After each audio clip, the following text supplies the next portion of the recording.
palavra de Deus nos diz que tudo que tem fôlego deve louvar ao Senhor. Louvai ao Senhor. Louvai ao Senhor com os instrumentos de corda. Louvai ao Senhor com o seu coração. Louvai ao Senhor com a sua meditação. Louvai ao Senhor com tudo que nós temos, com tudo que nós somos.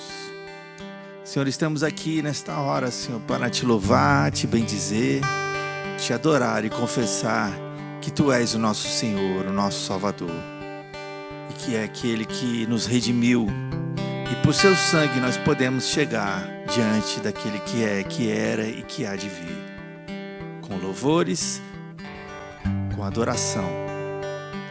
Meu Jesus, me leva para perto de Ti, me leva onde eu posso ouvir a Tua voz, pois quando eu escutar,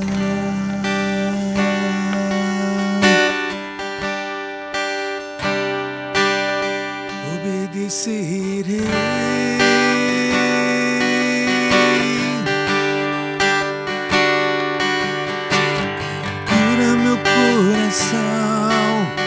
Faz em mim Tua vontade, pois só na Tua vontade posso me completar.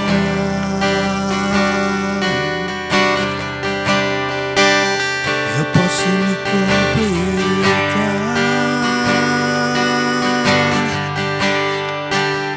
Leva onde eu posso ouvir Tua voz.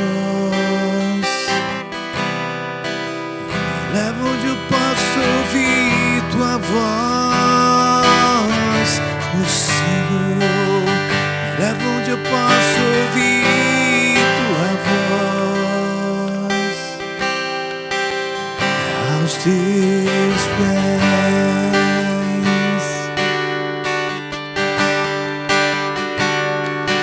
meu Jesus. Me leva pra perto de Ti, me leva onde eu posso ouvir a Tua voz, pois quando eu escutar, de todo o coração obedecerei. Cura, Senhor, cura meu coração. Faz em mim Tua vontade, pois só na Tua vontade eu posso me completar. Jesus, eu posso me completar. Me leva, Senhor, onde eu posso ouvir Tua voz. Jesus, me leva onde eu posso ouvir Tua voz, meu Senhor. Me leva onde eu posso ouvir Tua voz, aos Teus pés. Jesus, me leva onde eu posso ouvir Tua voz. Leva onde eu posso ouvir Tua voz, meu Mestre. Leva onde eu posso ouvir Tua voz, aos Teus pés. Jesus, aos Teus pés, meu Senhor. Aos Teus pés, meu Salvador.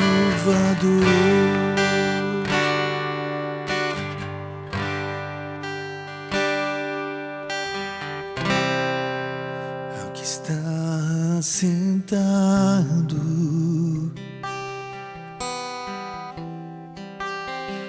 no trono,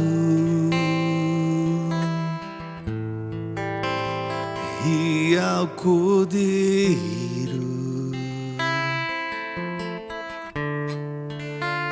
seja o louvor. Ao que está sentado no trono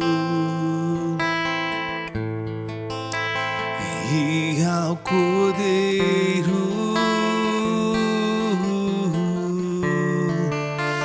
seja o louvor,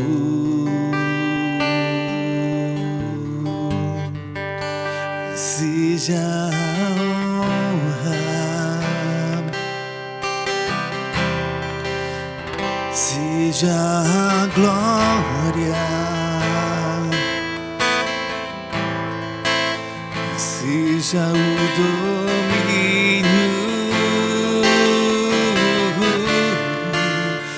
séculos dos séculos, seja a honra, seja a honra,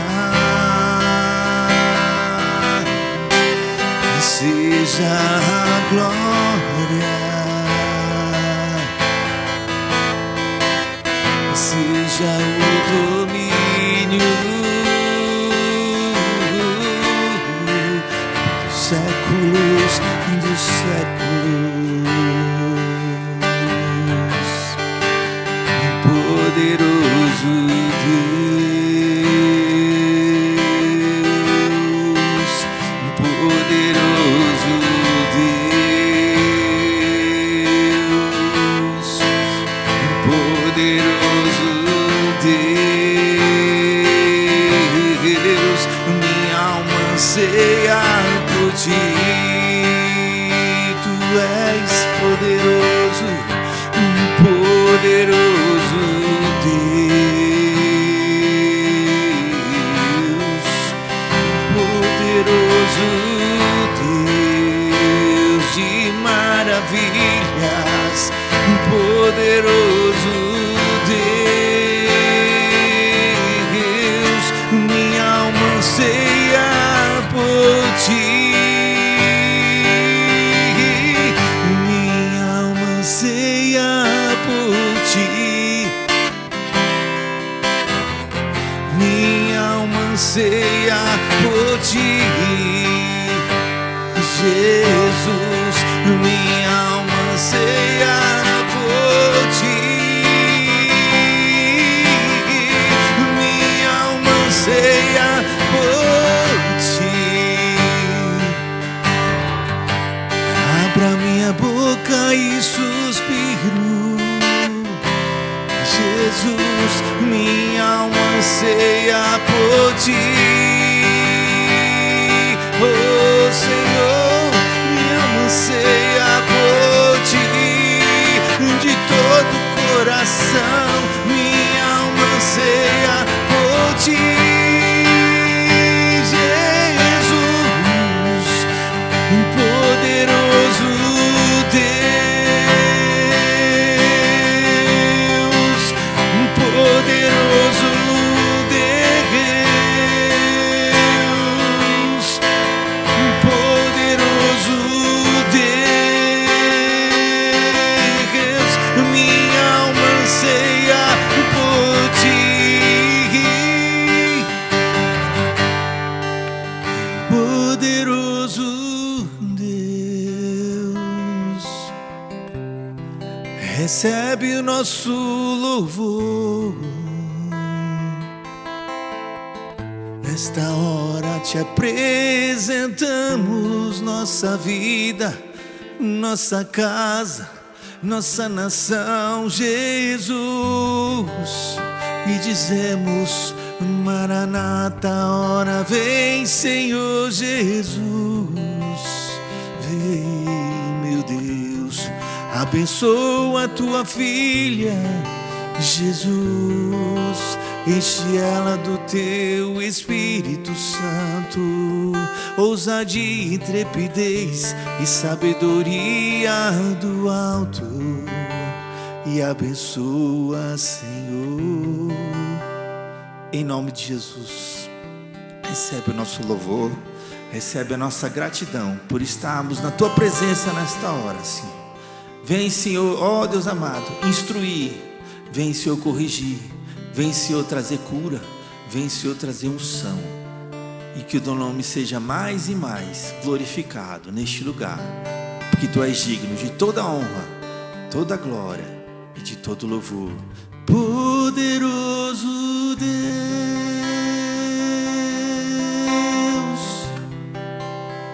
poderoso Deus, poderoso Senhor, minha alma anseia por Ti. Bom dia. Como é bom a gente já acordar louvando ao Senhor, né? Nesse espírito de louvor, de adoração, porque Ele é merecedor de toda a honra, de toda a glória. Todo aquele que tem fôlego, dá um... respira aí bem fundo e solta. Esse fôlego aí, quem te deu foi o Senhor. E Ele te deu esse fôlego para você louvá-lo. Porque Ele é digno de toda a honra, de toda a glória. Aleluia. E estamos aqui novamente para dar continuidade ao nosso devocional. Estamos estudando o livro de 1 Samuel. E hoje nós vamos ler e meditar no capítulo 20, intitulado Jonatas ajuda Davi. Eu vou fazer a leitura e aí depois eu vou trazer aqui uma meditação. Amém? 1 Samuel 20, a partir do verso 1.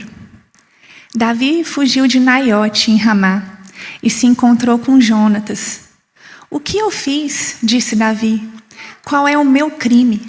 Que pecado cometi contra o seu pai, para que ele esteja tão decidido a me matar?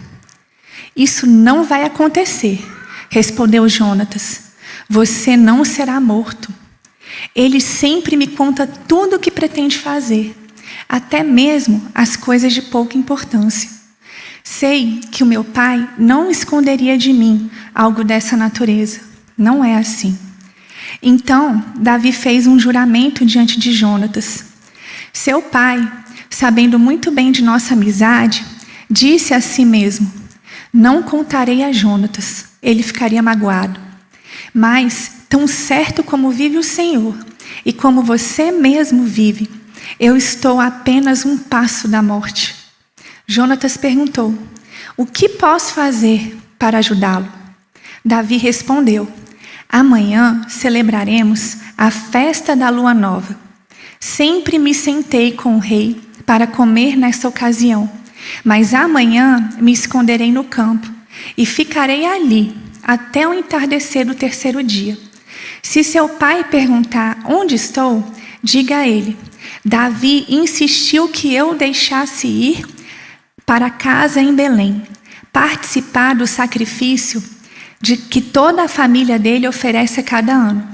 Se ele disser, está bem, então você saberá que não corro perigo. Mas se ele se enfurecer, você saberá que ele está decidido a me fazer mal.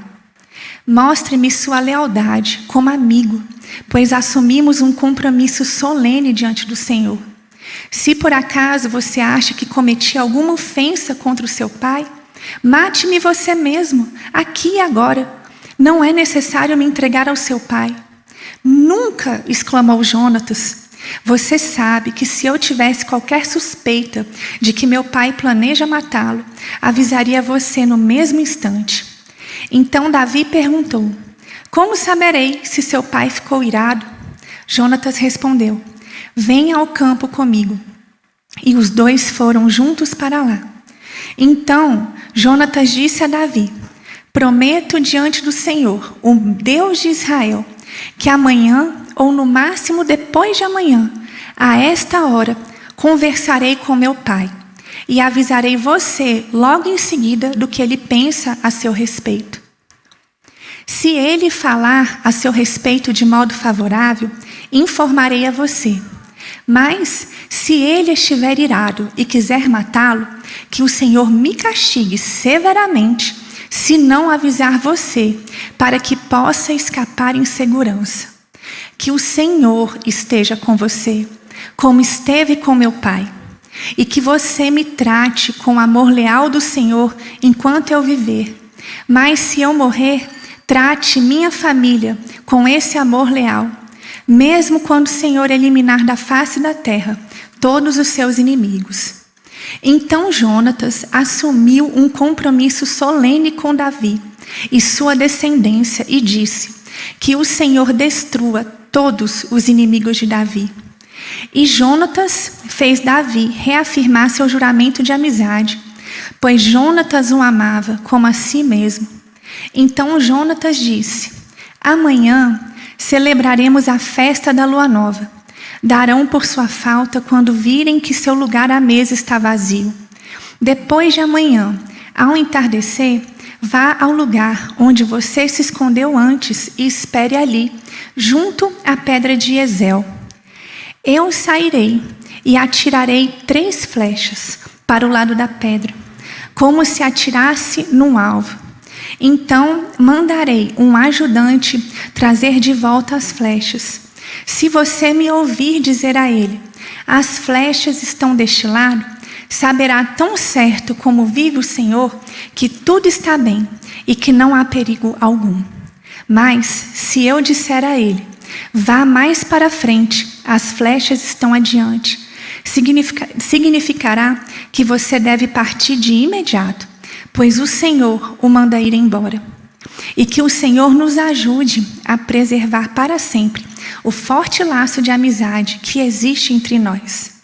Então, Davi se escondeu no campo, e quando começou a festa da lua nova, o rei sentou-se para comer. Ocupou seu lugar de costume, encostado à parede, com Jonatas sentado diante dele e Abner ao seu lado. O lugar de Davi, porém, ficou vazio. Saul não disse nada sobre isso naquele dia, pois pensou: deve ter acontecido algo que deixou Davi cerimonialmente impuro. Mas, quando o lugar de Davi também ficou vazio no dia seguinte, Saul perguntou a Jonatas: por que o filho de Jessé não veio para a refeição, nem ontem, nem hoje? Jonatas respondeu: Davi me pediu com insistência para ir a Belém. Disse: por favor, deixe-me ir, pois nossa família oferecerá um sacrifício na cidade. Meu irmão exigiu que eu estivesse presente. Portanto, peço que me deixe ir ver meus irmãos. Por isso, ele não está aqui à mesa do rei. Saul se enfureceu com Jonatas e disse: seu traidor, filho de uma prostituta, pensa que não sei que você quer que ele seja rei para sua própria vergonha e de sua mãe? Enquanto esse filho de Jessé viver, você jamais será rei. Agora vá buscá-lo para que eu o mate. Por que ele deve morrer? Perguntou Jonatas a seu pai. O que ele fez? Então Saul atirou sua lança contra Jonatas com a intenção de matá-lo. Assim Jonatas viu que o seu pai estava mesmo decidido a matar Davi. Enfurecido, Jonatas levantou-se da mesa e durante o segundo dia da festa recusou-se a comer, frustrado pelo modo como seu pai havia desonrado Davi publicamente. Na manhã seguinte, como combinado, Jonatas foi ao campo e levou consigo um ajudante para apanhar as flechas. Disse ao ajudante: comece a correr, para que possa encontrar as flechas quando eu as atirar. O ajudante correu e Jonatas atirou uma flecha para além dele. Quando o ajudante estava quase chegando ao lugar onde a flecha havia caído, Jonatas gritou: a flecha está mais à frente, rápido, não fique aí parado. Então o ajudante apanhou a flecha e correu de volta para o seu senhor. O ajudante não suspeitava de nada, apenas Jonatas e Davi entenderam o sinal. Então Jonatas entregou o arco e as flechas ao ajudante e ordenou que os levasse de volta à cidade.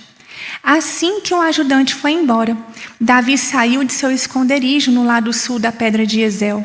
Davi se curvou diante de Jonatas 3 vezes, com o rosto em terra, e quando se beijaram e se despediram, ambos choraram, especialmente Davi. Por fim, Jonatas disse a Davi: vá em paz, pois juramos lealdade um ao outro em nome do Senhor. Que o Senhor nos ajude a preservar para sempre o forte laço de amizade entre nós e entre nossos descendentes. Então, Davi partiu e Jonatas voltou à cidade.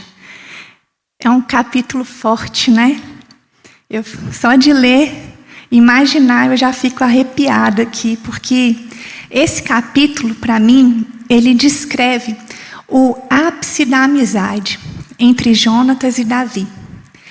No capítulo 18, uns capítulos, anteriores, logo após a batalha contra Golias, a palavra diz que formou-se de imediato um forte laço de amizade entre Davi e Jonatas. E ao ler esse versículo, algo me chamou a atenção. Tempos de batalha propiciam um ambiente para que surgirem verdadeiras amizades. Provérbios 17 diz que um irmão, ele nasce na hora da angústia, da dificuldade. E essa amizade tão sólida, ela se formou num contexto de lutas e batalhas. Ter um amigo nessas circunstâncias é como ter uma extensão do próprio Deus. E eu agradeço ao Senhor, porque Ele colocou Jonatas na minha vida. Amizades que foram fundamentais e sem as quais teria com certeza sido muito mais difícil para mim. E eu tenho certeza que você que está me ouvindo aqui essa manhã, vocês que estão me ouvindo também tiveram Jonatas em suas vidas, nos momentos de luta, nos momentos de dificuldade. Saiba que amizades assim, elas são a manifestação da graça e da misericórdia de Deus. E eu quero lançar aqui, já no início, um desafio. Na verdade, eu quero lançar 2 desafios para você que está me ouvindo. E o primeiro é para você fazer uma oração por um amigo que foi um Jonatas na sua vida, que foi aquela pessoa que te ajudou a passar por um momento de dificuldade. Agradeça ao Senhor por essa pessoa. E o segundo desafio é: ligue para ela. Ou se não der para ligar, envie uma mensagem de gratidão, reconhecendo tudo que ela fez por você e o quanto essa amizade foi importante na sua vida. Você topa esse desafio? Amém? Olha aí, olha a responsabilidade. E outra coisa que me chamou a atenção e me fez pensar foi o seguinte: Jonatas, ele era o príncipe herdeiro do trono de Israel, não é verdade? Ele era o filho mais velho do rei Saul. E Davi, ele já havia sido ungido como próximo rei de Israel. Ele foi ungido pelo profeta Samuel. E a lógica mundana e humana aqui seria surgir uma rivalidade e não uma amizade. Afinal, Jonatas, ele era o sucessor do rei Saul. Porém, quem foi escolhido por Deus para suceder Saul foi Davi. E vendo os relatos bíblicos dessa amizade tão improvável, eu posso conhecer um pouco do caráter de Jonatas e aprender com o exemplo que ele deu, com o exemplo que ele nos deixou, com o exemplo que está aqui registrado na palavra de Deus. E é isso que eu queria explorar um pouco mais essa manhã. E primeiro, Jonatas, o que eu aprendo com o Jonatas? Ele não era apegado ao trono, ele era apegado a Deus. e reconheceu a unção de Deus que estava sobre a vida de Davi. E eu posso aqui deduzir que Jonatas, ele era um homem que vivia pelo Espírito e não pela carne. Ele não via Davi como um rival, ele via Davi como um irmão. Ele ajudou Davi a escapar da ira de seu pai, que neste momento estava sob forte influência maligna, forte influência das trevas. A Bíblia, ela diz isso claramente, que o Espírito de Deus havia se retirado de Saul, e o próprio Deus mandou espíritos malignos para o atormentá-lo. Saul estava sob forte influência maligna. E o verdadeiro amigo, ele é aquele que olha para você com o olhar do céu. O verdadeiro amigo, ele sabe honrar a unção de Deus que está sobre a sua vida. O verdadeiro amigo, ele reconhece. E foi isso que Jonatas fez com Davi. No filme O Príncipe do Egito, que é uma animação que conta a trajetória de Moisés, tem uma parte que sempre me emociona todas as vezes que eu assisto. Moisés, ele está confuso, sem entender o seu propósito. Ele foi parar no deserto depois de ter matado um egípcio. Foi para lá fugido, não estava entendendo nada. Então Jetro, que mais para frente se tornou seu sogro, ele canta uma canção para ele no deserto. E essa canção, ela tem o título de Olhar do Céu. E eu vou cantar aqui um trecho, só um trechinho traduzido dessa música. Como avaliar qual é o seu valor e qual é o seu papel? Não deve ver como o homem vê. Você deve olhar com o olhar do céu. Jonatas, ele olhava para Davi através do olhar do céu. Quando que nós possamos, isso é um ensinamento para nós, que nós possamos olhar para os nossos amigos e também para os nossos inimigos com o olhar do céu, com o olhar de Deus, que nós possamos ser como Jonatas na vida das pessoas que Deus colocar em nossos caminhos, amém? Que a gente possa olhar com o olhar do céu, inclusive para nós, né? Muitas vezes a gente não se vê de uma maneira positiva. Muitas vezes a gente é o nosso maior carrasco, mas que nós possamos pedir ao Senhor para que a gente tenha esse olhar, a olhar para nós, a olhar para os nossos filhos, para o nosso cônjuge, né, para a nossa família, para os nossos amigos, que a gente tenha esse olhar do céu. Oh, aleluia! Todos nós fazemos parte de um só reino, que é o reino de Deus. E a palavra, é interessante que a palavra compara esse reino com um corpo, né? Somos corpo, né? Somos reino. Aleluia. E em um corpo, a mão não é melhor que o pé. Cada membro, cada célula, cada órgão tem o seu papel, tem a sua importância. E se um membro está ferido, o corpo todo sente. E se o corpo perdeu a capacidade de sentir a dor, é porque tem algo de muito errado. Não sentir dor não é saudável. A dor é um mecanismo de defesa que nos sinaliza que algo está errado. E a lepra faz isso. A lepra, ela destrói os nervos, tira a nossa sensibilidade. E na palavra, a lepra é comparada com o pecado. O pecado, ele tira a nossa sensibilidade espiritual. Inveja é pecado. Jonatas, ele não invejava Davi. Saul, sim. Saul invejava Davi. Jonatas, ele tinha visão de reino. Ele reconhecia em Davi o sucessor do trono escolhido por Deus. E estava disposto a ajudar no que fosse possível. E esse capítulo que nós lemos é a prova disso. Oh, aleluia.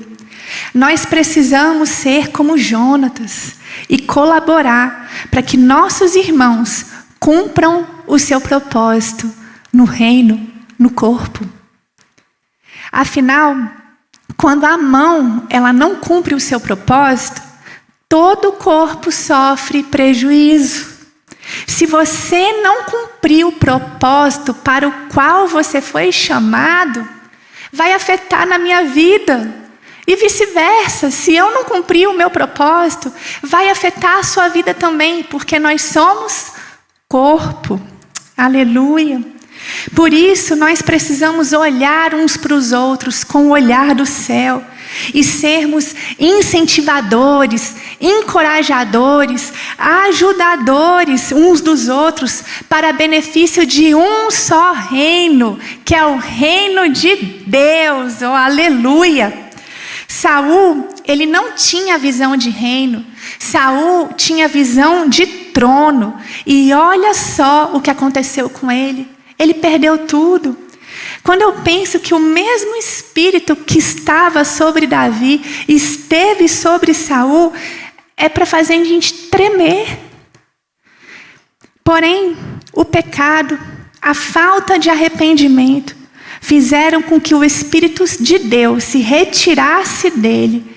Que fim lamentável teve Saul. E a segunda lição que Jonatas me ensina. Jonatas, ele tinha discernimento.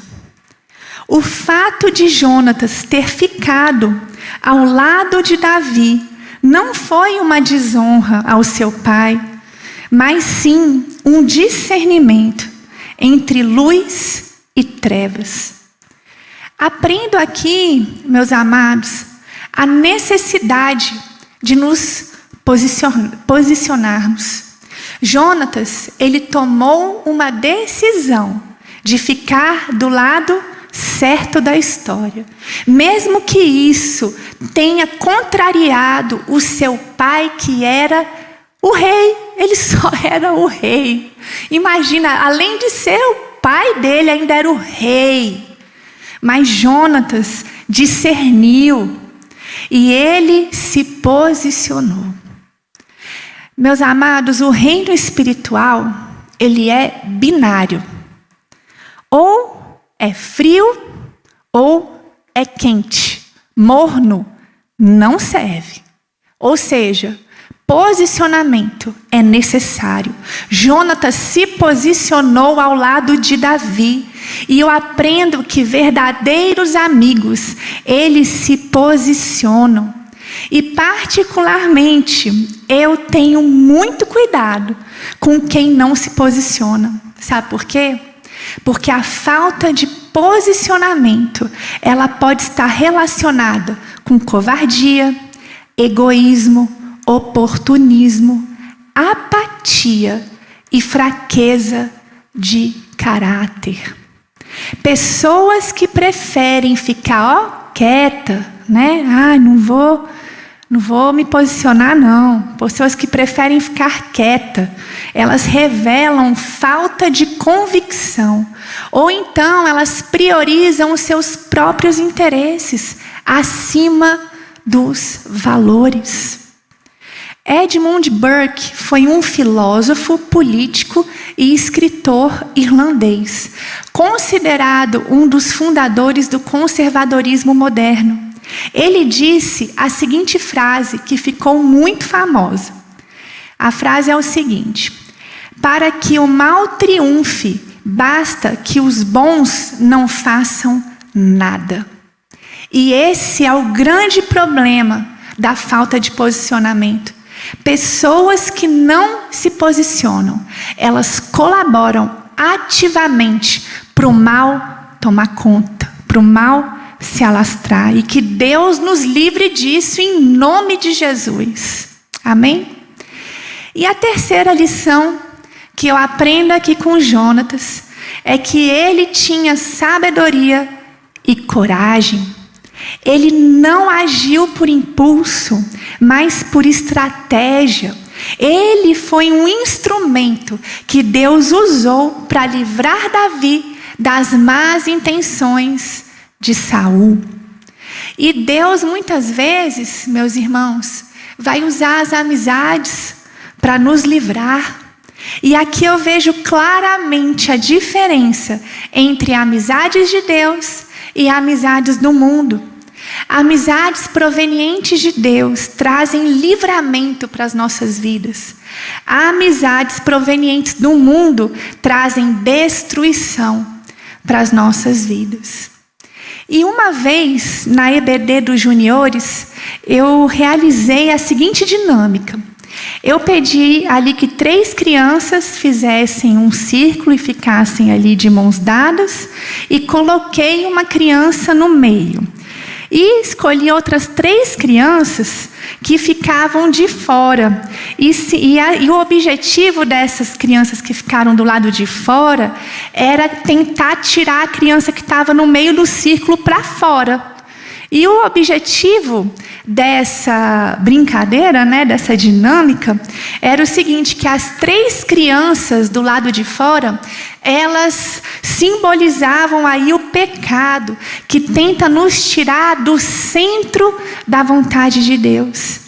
Nós fizemos essa dinâmica algumas vezes, e todas as vezes, apenas com uma exceção, as crianças de fora conseguiram tirar a criança de dentro do círculo.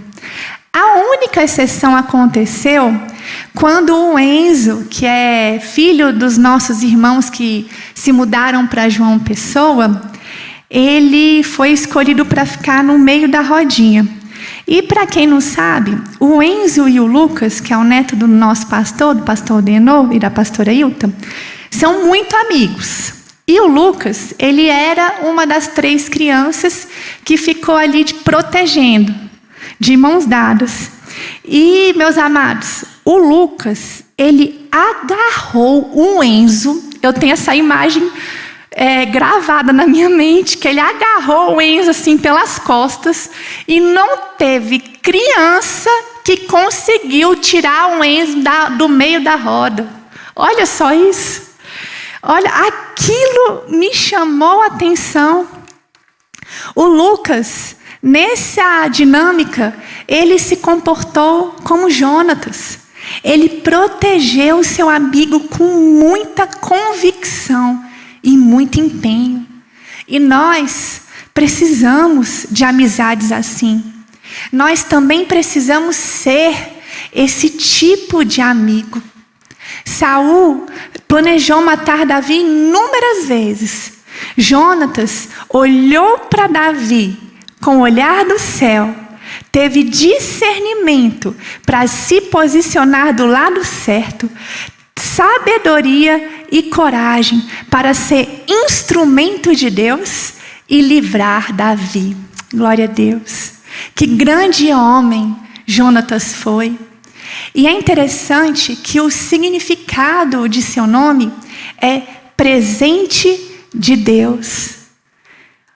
Amados, uma amizade fiel é um verdadeiro presente de Deus para as nossas vidas. E eu fico aqui pensando no tanto que Davi sofreu. Ele foi rejeitado pelos pais, pelos seus irmãos, porém o Senhor preparou um amigo fiel que chegou na hora certa. O que teria sido de Davi se não fosse Jonatas? Amizades fiéis são fundamentais para que nós possamos cumprir o nosso propósito, amém? E uma vez eu ouvi a seguinte frase: quando Deus quer nos abençoar, Ele nos apresenta pessoas. E é interessante também que o diabo, ele usa pessoas para nos ferir, Mas Deus, Ele usa pessoas para nos curar. Oh, glória a Deus! Davi foi ferido por pessoas, mas não se fechou. E o diabo, meus irmãos, o diabo quer que a gente se feche, porque ele sabe que Deus usa pessoas para nos abençoar. E eu gostaria aqui de abrir um parêntese que não tem muito a ver com o texto, mas tem a ver com esse contexto que nós estamos abordando aqui. Que o Espírito Santo, enquanto eu estudava para esse devocional, ele tocou no meu coração para falar. E eu acredito que todos nós já nos decepcionamos com amizades, com pessoas. Eu mesma já feri e já fui muito ferida nessa área. Porém, eu aprendi uma lição preciosíssima que salvou minha alma. E eu quero compartilhar com você que está me ouvindo. Uma vez, o Senhor me pediu para fazer um propósito de oração para uma pessoa que era minha amiga, que era minha irmã em Cristo, e me feriu demais. E Deus me pediu para orar por ela durante 12 dias. E não era qualquer oração, não. Deus me falou especificamente que eu deveria orar por ela como eu oro pelos meus filhos. Na época eu só tinha o Joel. Então Deus falou para mim, você vai orar por ela como você ora pelo seu filho. E quando Deus me pediu isso, eu dei um pulo desse tamanho e eu falei que eu não vou fazer isso não. E ainda fiquei brava com Deus. Eu falei, Deus, que história é essa? Ela me feriu, o Senhor não viu o que ela fez por mim? É ela que tem que orar por mim, não eu que tenho que orar por ela. Enfim, né? Eu dei ali o meu chilique gospel, mas o Senhor insistiu e eu cedi, eu obedeci. E eu não vou mentir não, que nos primeiros dias eu fazia aquela oração bem michuruca, só para cumprir a tabela, né? Eu orava, Senhor abençoa fulana, e ainda falava para Deus, ó Deus, eu orei. Aquela oração bem básica. Mas o interessante foi que ao longo do propósito, o milagre ele foi acontecendo. O meu coração, ele foi completamente transformado nesses 12 dias. E eu passei a sentir saudade dela. Toda mágoa, toda dor, ela foi arrancada. Eu fui liberta de todo aquele sentimento ruim. E de repente, quando eu menos percebi, eu passei a olhar para ela com o olhar do céu. Eu entendi o quanto Deus a amava. E eu passei a amá-la por causa disso. Eu passei a amá-la por causa dele. Meu irmão, minha irmã, sabe aquela pessoa que te feriu, que te machucou? Eu tenho uma notícia para você. Deus ama essa pessoa e tem um propósito na vida dela. Você pode escolher ser Jonatas ou ser Saul. Como avaliar qual é o seu valor e qual é o seu papel? Não deve ver como o homem vê. Você deve olhar com o olhar do céu. Oh, aleluia, que nós possamos ter esse olhar, até por aquelas pessoas que mais nos feriram. Nós podemos amar, meus amados, porque Deus nos amou primeiro. Oh, aleluia. E nesse capítulo, nós vemos que o ápice dos acontecimentos narrados acontece no contexto de celebração da festa de Lua Nova. E eu gostaria já estou aqui caminhando para o final, de encerrar esse devocional falando só um pouquinho dessa festa, pois há revelações profundas aqui. Eu vou ler aqui Números 28, dos versos 11 ao 15, para a gente entender de onde que vem essa festa. No primeiro dia de cada mês, apresentem ao Senhor um holocausto adicional de 2 novilhos, 1 carneiro, 7 cordeiros de 1 ano, todos sem defeito. Serão acompanhados de ofertas de cereal de farinha da melhor qualidade, umedecida com azeite, 6 quilos para cada novilho, 4 quilos para o carneiro e 2 quilos para cada cordeiro. Esse holocausto será uma oferta especial, um aroma agradável ao Senhor. Apresentem também uma oferta derramada com cada sacrifício, 2 litros de vinho para cada novilho, 1 litro e 1/3 para cada carneiro e 1 litro para cada cordeiro. Apresentem esse holocausto no primeiro dia de cada mês, ao longo de todo o ano. No primeiro dia de cada mês, apresentem também ao Senhor um bode como oferta pelo pecado. Esse é um acréscimo ao holocausto habitual e à oferta derramada que o acompanha. A festa da lua nova, meus amados, ela marcava o início do mês. Ou seja, o aparecimento da lua nova era um marco para um mês aí que estava se iniciando. E é interessante nós pensarmos como Deus ele fez as coisas. Por quê? Porque nós precisamos, olha como isso é tremendo, nós precisamos olhar para o céu para ter a noção de tempo. Senhor nos ensina a contar os nossos dias, nos forçando a olhar para o céu. Oh, aleluia! E aqui eu vejo o Senhor nos ensinando através das fases da lua, pois toda a criação, ela revela a glória do Criador. E a lua, ela renasce após ficar aí invisível. E começa tudo outra vez. E nós podemos entender com isso que a festa da lua nova, ela simboliza renovação, recomeço e esperança. O povo judeu, ele aprendeu com o Senhor a abençoar todo o começo de cada mês do ano e consagrá-lo ao Senhor. E nós congregamos, eu e minha família, nós congregamos um tempo numa igreja que tem, né, o costume de fazer ofertas de gratidão. Quem quisesse pegava aí um envelope e escrevia o motivo da sua oferta, que era lido pelo pastor ali durante o culto.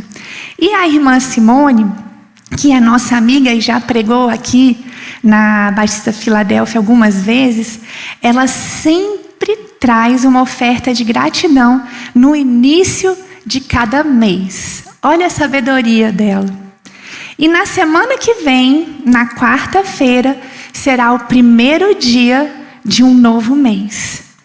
E eu não sei quem que vai ouvir essa mensagem, né? Talvez você esteja passando aí por momentos difíceis em sua vida, mas se essa palavra ela tocou no seu coração, eu quero te convidar a fazer um propósito. Deus, ele tem muitas bênçãos para você, mas o nosso Deus, ele é um Deus de princípios. E a falta de perdão, meu irmão, minha irmã, ela impede que as bênçãos te alcancem. E se você quer viver algo novo, você precisa romper com velhos ciclos, amém? E o Senhor, ele está te concedendo uma nova oportunidade. Assim como a lua se renova, ele quer te renovar também. Mas você precisa o quê? Se posicionar. Meu irmão, minha irmã, decida perdoar. Faça um propósito de orar pelas pessoas que te feriram, como você ora pelos seus filhos, pelos seus netos, e veja um milagre acontecer, aleluia. E para encerrar, eu quero encerrar lendo uma passagem que está lá em Mateus capítulo 5, dos versos 43 a 48. Vocês ouviram o que foi dito: ame o seu próximo e odeie o seu inimigo.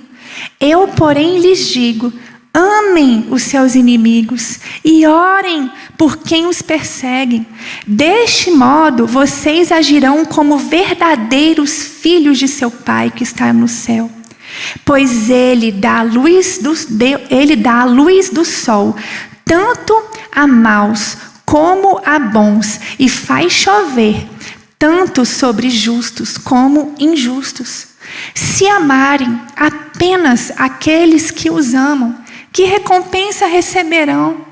Até os cobradores de impostos fazem o mesmo. Se cumprimentarem apenas seus amigos, que estarão fazendo demais? Até os gentios fazem isso. Portanto, sejam perfeitos, como perfeito é o seu Pai Celestial. Senhor Deus, quero te entregar esse devocional. Oh Pai, quero te agradecer, ó Deus, porque a tua palavra, ela fala conosco. Quero te agradecer, ó Pai, por tudo que o Senhor operou por meio dessa palavra, começar pela minha vida. E eu quero lhe pedir, ó Deus, para que essa palavra, Paizinho, encontre terra fértil em corações, ó Deus, sedentos, em corações quebrantados, ó Pai. E que um milagre, Senhor, possa acontecer. E tudo isso para a honra, glória e louvor do seu nome. Nós te amamos, ó Pai, e te agradecemos. Em nome de Jesus. Amém.